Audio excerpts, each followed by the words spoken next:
I have created a new local weekly newspaper for a specific area of Sheffield. I produced the front cover and second page of the newspaper, called the Winkerbank Reporter, and a radio advert and poster. My target audience was 35 to 44-year-olds in the Winkerbank area of Sheffield.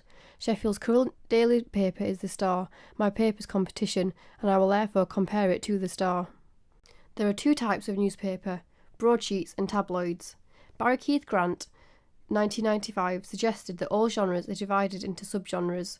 The subgenre of my newspaper is a local weekly tabloid. Familiar conventions that reflect this genre would be local news stories and photos of the local area. For example, The Star's main story here is about Sheffield City Council losing money, a local news story that local people would be interested in. My paper is aimed at the Winkerbank area of Sheffield, and my main story is about improvements to roads around Winkerbank. I also feature stories on a local sports centre and the local shopping centre. Furthermore, The Star uses photos of the local area. Here we have an image of a council estate in Sheffield. I have done this with my newspaper by having a photo of a zebra crossing in Winkerbank Common. John Fiske, 1987, said that genres embody the ideological concerns of their time. To see what modern audiences are interested in, we can look at headlines. For example, the Sheffield Star, Tracked, Police Hunt Rail Graffiti Vandal Blood Axe, Rapist Caged, and Blitz on Illegal Workers. The main recurring theme here is crime. We are now living in a culture of fear. This can also be seen through stories involving hero-villain figures, the battle to stay healthy, and the welfare of our children. My newspaper embodies two of these ideological concerns. The first is trying to stay healthy. I have an advertisement for a local sports centre that would help local residents stay fit. The second, although not as obvious as the more controversial stories in the Sheffield Star, is the villain figure, in my case the local council, in taking so long to start work on the roads in Winkerbank. The language chosen in articles is also deliberate. We usually see highly emotive and sensationalist language being used, Tony Harcoop. For example, the Star used words like under fire, rapist caged, anguish and tiny baby.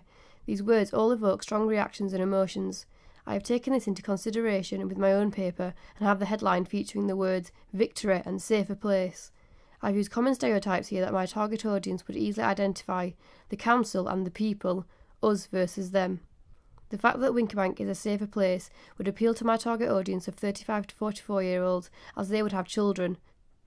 I have used the ideology of living in a culture of fear and told my audience that they do not need to fear any longer. A newspaper's mode of address is teacher to pupil. The newspaper is giving facts to a reader to enhance their knowledge. For example, I followed this by having a story about a vintage fashion fair. Some of the residents of Winkerbank and readers of the paper will not have attended this event and will be learning about it for the first time in the paper. I feel that my newspaper perhaps challenges the content of the Sheffield Star, whose content can be extremely negative. My paper would stand out as the stories are generally good news stories. The worst story I feature is that of a missing dog. This is negative, but does promote a sense of community in Winkerbank, and that the readers could help someone in a negative position. However, this still adheres to two of Galtung and Rouge's news values. That is, my stories are personalised and have meaningfulness. For example, my stories are all about events in Winkerbank, therefore giving meaningfulness to a reader in the Winkerbank area. They also feature people that my target audience would be able to relate to. For example, in the story about the Halloween event at the local sports centre, it would be my target audience who would have attended, and in my main story, my target audience who would have spoken with the council. This makes them human interest stories, highlighting my use of personalisation.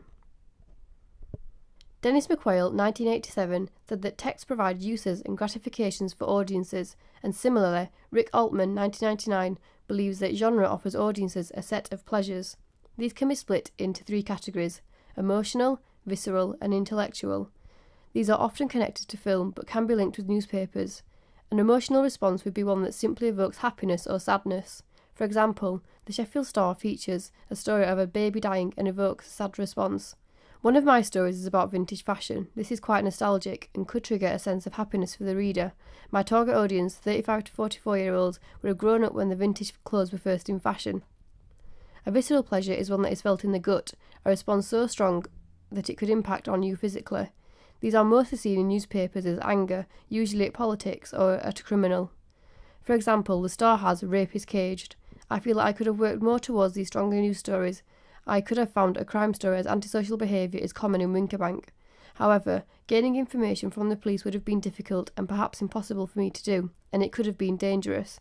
It would have also clashed with my paper's positive mode of address. One way in which I follow the narrative structure of real newspapers is how I have written my opening paragraph. The 4 W's, what, where, when, who, need to be answered. For example, in this opening paragraph in the Sheffield Star, a prolific graffiti tagger who has blighted one of the main gateways into Sheffield is being hunted by the police. We have the what, the where, the when, and the who. In my own opening paragraph, Sheffield City Council have finally begun work on a traffic calming scheme to make Winkerbank a more pedestrian-friendly area after 3 years in the planning. There is the what, the where, the when, and the who. Roland Barthes, 1977, suggests that all photographs are anchored in newspapers via captions. For example, on the Star here we have a picture of police officers, and this is anchored with the caption, "Crackdown, UK border agency officers arrest an Afghan national suspected of working illegally." My photograph of a zebra crossing on my front page is anchored with the caption, "Zebra stripes, a new pedestrian crossing in Winkerbank Common, ready for new residents of the Amaranthus estate." Therefore, I have reinforced conventions of real media text within my own. I have made sure to follow the layout conventions of a real newspaper to ensure that mine is as realistic as possible.